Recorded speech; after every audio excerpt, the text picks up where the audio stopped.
Sir hero 'Sriram' అంతకుముందు పాత సినిమాలలో యాక్ట్ చేస్తూ వచ్చేవారు. ఇప్పుడు కాస్త ఫేడ్ ఔట్ అయిపోవడం మనం చూసాం. అయితే అతను ఇప్పుడు లేటెస్ట్‌గా వార్తల్లో వైరల్ అవుతున్నారు సార్. ఎందుకంటే డ్రగ్స్ కేస్‌లో అతను అరెస్ట్ అయ్యారు. డ్రగ్స్ అమ్ముతున్నట్టు అతని మీద ఆరోపణలు రావడం చూసాం. సో, ఈ నేపథ్యంలో అతన్ని అరెస్ట్ కూడా చేశారు. అసలు ఏం జరిగింది? ఎందుకు అరెస్ట్ చేశారు? మరి నిజంగా డ్రగ్స్ అమ్ముతున్నారా? దీనికి సంబంధించి ఎటువంటి ఇన్ఫర్మేషన్ ఉంది సార్? నిన్న మొన్న తమిళనాడు చెన్నైలో నుంగంబాకం అనే ఒక ఏరియా ఉంది. ఆ ఏరియాలో బార్‌లో గొడవ జరిగింది రాత్రి. గొడవ జరిగితే పోలీసుల్ని బార్ వాళ్ళు పిలిపించారు నిర్వాహకులు. పోలీసులెళ్లారు. అందులో ఏఐడీఎంకే ఒక ఐటీ వింగ్ నేత ప్రసాద్ అనే ఒక అతను ఇన్వాల్వ్ అయినాడు. సో, అతన్ని పట్టుకొచ్చారు. అతని గురించి వాకప్ చేస్తే ఇతను డ్రగ్స్ అమ్ముతాడు అని పోలీసులకి తెలిసింది. మామూలుగా ఏఐడీఎంకే అంటే ప్రతిపక్షం కాబట్టి, డీఎంకే పార్టీ అధికారంలో ఉంది కాబట్టి, కొంత ఎక్కువగానే పోలీసులు ఫోకస్ పెట్టారు. దాంతో ఈ ప్రసాద్ ఎవరెవరికి అమ్మారు, ఏంటి మొత్తం అతని ఫోను, ఆ డీటెయిల్స్ అంతా చెక్ చేశారు. చెక్ చేస్తే అదేదో అంటారు కదా! తీగ లాగితే డొంకంతా కదిలినట్టుగా సినిమా వాళ్ళకి గూడా చాలా మందికి అమ్మినట్టుగా అతను తెలిసింది. అయితే అందులో ప్రముఖులు ఎవరు లేరు. కానీ 'శ్రీరామ్' అలియాస్ శ్రీకాంత్ అనే అబ్బాయి హీరోగా చేశాడు గతంలో. అతని పేరు ఉందని చెప్పారు. అతన్ని పిలుచుకొచ్చారు. పిలుచుకొచ్చి అతనికి డ్రగ్ టెస్ట్ చేశారు. చేస్తే అతను బ్లడ్‌లో పాజిటివ్ వచ్చింది. ఇతను డ్రగ్స్ తీసుకుంటున్నట్టు తెలిసింది. ఇప్పటివరకు 40 సార్లు ఇతని దగ్గర ఈ 'శ్రీరామ్' అలియాస్ శ్రీకాంత్ కొన్నట్టుగా తెలుస్తుంది. 1 గ్రాము 12,000 చొప్పున అతను కొకైను ఇట్లాంటివి కొన్నాడని ఒప్పుకున్నాడు. సో, బ్లడ్‌లో గూడా ఉంది గాబట్టి అతని మీద ఎన్‌డీపీఎస్ యాక్ట్ అంటారు. అంటే narcotic drugs and psychotropic substances ఇది యాక్ట్ ఇది. ఈ యాక్ట్ కిందనే డ్రగ్స్ ఉన్నోళ్ళని అరెస్ట్ చేస్తారు. సో, ఈ 'శ్రీరామ్' ఎవరు అంటే మనకి తిరుపతి ఇతనిది యాక్చువల్‌గా నేటివ్. తెలుగు అబ్బాయి. అంటే తెలుగంటే వీళ్ళ నాన్న తెలుగు, వీళ్ళ అమ్మ ఆహ్, తమిళు. ఆమె కుంభకోణం అంటారు తమిళనాడులో. కుంభకోణంలో ఉండే ఆమె. సో, వీళ్ళు ఈ అబ్బాయి పెరిగింది మాత్రం తిరుపతే. ఎందుకంటే తిరుపతిలో వీళ్ళ నాన్న స్టేట్ బ్యాంక్ ఆఫ్ ఇండియాలో పనిచేసేవాడు. ఆ తర్వాత ఆస్ట్రేలియాలో ఆహ్, చదువుకున్న కంప్యూటర్స్ చదువుకున్న వందన అనే అమ్మాయిని పెళ్లి చేసుకున్నాడు. వాళ్ళు ఇద్దరు పిల్లలనమాట. మామూలుగా ఇతని కెరియర్ చూస్తే 1999లో 'జన్నల్ మరబు కవితగల్' అనే ఒక బాలచందర్ టెలి సీరియల్‌లో ఇతను ఫస్ట్ యాక్ట్ చేశాడు. ఇంకా అక్కడి నుంచి తమిళ్‌లో 'రోజా కోటం' అని 2002లో పెద్ద హిట్ అయింది. తెలుగులో డబ్ అయిందిది. సో, ఇక్కడ నుంచి ఈ అబ్బాయి చాలా సినిమాలు చేశాడు. తెలుగులో గూడా 'ఒకరికొకరు', 'ఆడవారి మాటలకు అర్థాలు వేరులే', 'పోలీసు', 'నిప్పు', 'అసలేం జరిగింది' ఇలాంటి సినిమాలు చేశారు. ఇప్పుడు గూడా ఒక సినిమా తెలుగులో ఆహ్, ఇంకా అంటే ఒప్పుకున్నాడు. ఇంకా షూటింగ్ స్టార్ట్ జేయలేదు అని చెప్తున్నారు. తమిళ్‌లో గూడా ఈ అబ్బాయికి కెరియర్ అయితే బాగా డౌన్ అయిపోయింది. పెద్దగా అంటే చిన్న చిన్న వేషాలేసుకోవడం మొదలుపెట్టాడు. ఒక ఫ్రస్ట్రేషన్ అనేది పెరిగిపోయింది. మనకు మామూలుగా చూస్తే డ్రగ్ కేసులు ఎక్కువగా పట్టుబడేవాళ్ళు ఎవరంటే కెరియర్ సరిగ్గా లేని వాళ్ళు ఎక్కువగా మనకు పట్టుబడుతుంటారు. అంటే ప్రొఫెషనల్‌గా కెరియర్‌లో ఇబ్బందులొచ్చినప్పుడు ఆ ఫ్రస్ట్రేషను, ఒక డిప్రెషను దీని నుంచి బయటపడడానికి చాలామంది డ్రగ్స్‌ని ఇది చేస్తారు. ఎందుకంటే డ్రగ్ అనేది ఒక ఒక హై ఇస్తుంది నీకు. ఒక దాన్నేమంటారు? ఒక ఎక్స్‌టాసీ అంటారు. దాని పేరే కొన్ని డ్రగ్స్ పేరు ఎక్స్‌టాసీ డ్రగ్స్ అంటారు. ఎక్స్‌టాసీ అంటే ఒక బ్రహ్మానందం.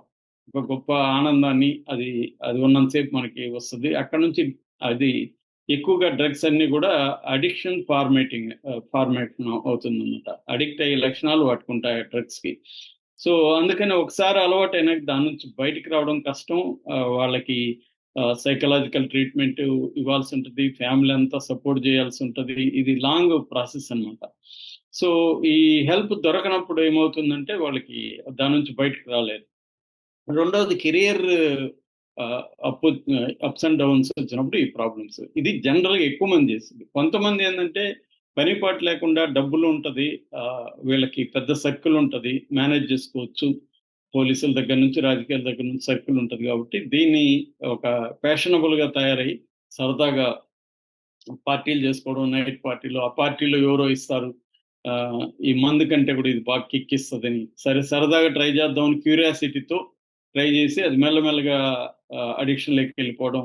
ఈ బ్యాచ్ కూడా బానే ఉన్నారు. ముఖ్యంగా స్టూడెంట్స్లో ఈ మధ్య విపరీతంగా గాంజా అండ్ ఇట్లాంటివి చూస్తున్నాం మనం. ఈవెన్ హైదరాబాద్లో కూడా మనం చూస్తున్నాం. ఇక్కడ ప్రధానంగా ఏంటంటే పోలీసులు ఎంతసేపటికి ఈ కన్జ్యూమర్స్ అంటే కన్జ్యూమ్ చేసే వాళ్ళ మీదనే ఎక్కువగా దృష్టి పెడుతున్నారా, లేకపోతే ఈ ఈ ట్రాన్స్పోర్ట్, అసలు ప్రొడక్షన్ ట్రాన్స్పోర్ట్ అంటే ఇప్పుడు గాంజా ప్రొడక్షన్ ఎక్కడ జరుగుతుంది ఎక్కువగా?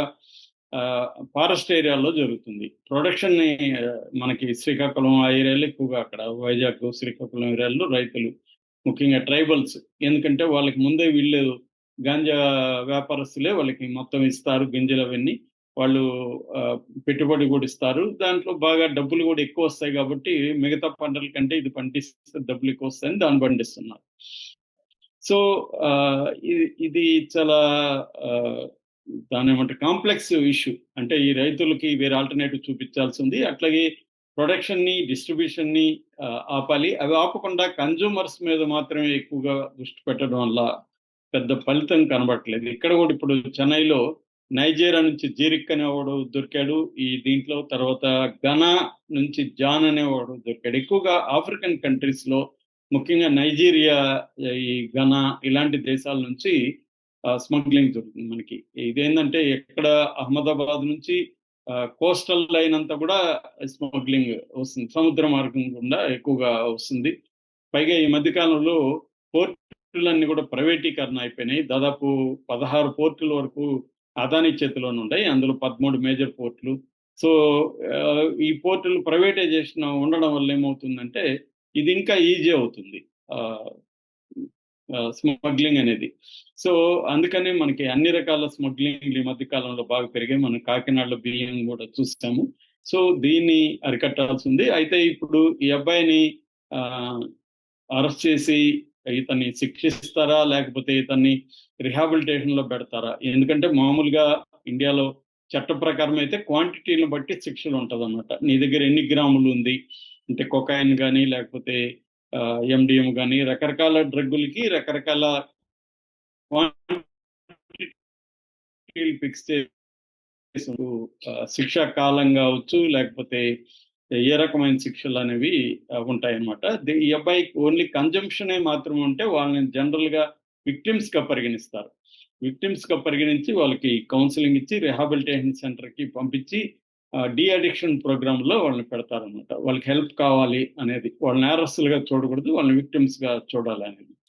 నేరస్తులుగా ఎవరిని చూడడం అంటే ఈ డ్రగ్స్ అమ్మే వాళ్ళని డ్రగ్ పెడ్లర్స్ అంటారు వీళ్ళని చూడాలి. వీళ్ళ దగ్గర కూడా క్వాంటిటీని బట్టి వీడు ఎంత చేస్తున్నాడు, ఏ క్వాంటిటీ చేస్తున్నాడు అనే దాన్ని బట్టి శిక్షలు ఉంటాయి. కాకపోతే ఏంటంటే మనకి దొరికినప్పుడు మాత్రమే న్యూస్లు వస్తుంటాయి కానీ ఫాలోఅప్ ఏమీ రాదు. ఆ మధ్య కూడా హేమ గురించి మనం చాలాసార్లు చెప్పుకున్నాము. ఆ తర్వాత హేమ కేసులో ఆ డ్రగ్స్ సప్లై చేసిన వాళ్ళకి శిక్షలు పడ్డాయా లేదా, కేసు ఎంత స్పీడ్గా వెళ్ళింది, అవన్నీ బయటికి రావట్లేదు. మామూలుగా జైళ్ళల్లో ఆ మధ్య మా పరప్పన అగ్రహారం జైల్లో మా ఫ్రెండ్ 3 నెలలు నుండి బయటకు వస్తే అతను ఏం చెప్తున్నా అంటే అక్కడ 5,000 మంది ఖైదీలు ఉన్నారు, 70% జైల్లో డ్రగ్స్ వాడుతున్నారు. అంటే జైల్లో కూడా సరఫరా అవుతుంది. మరి దీన్ని అరికట్టకుండా డ్రగ్స్ వాడకం ఎలా మాయమవుతుంది? జైల్లో కూడా డ్రగ్స్ 70% ఖైదీలు జైల్లోనే వ్యాపారం జరుగుతుందంట, పెద్ద వ్యాపారం. పావురాల ద్వారా కూడా జైల్లోకి వస్తుందని చెప్పాడు అతను. పావురాలు కట్టి కూడా బయట నుంచి జైల్లోకి పంపిస్తున్నారని. స్మగ్లింగ్ అనేది ఆ స్థాయిలో జరుగుతుందని. కాబట్టి ఇదంతా ఏంటంటే గవర్నమెంట్కి సంబంధించిన పొలిటీషియన్లు కావచ్చు, బడా వ్యక్తులు కావచ్చు, పోలీసులు కావచ్చు,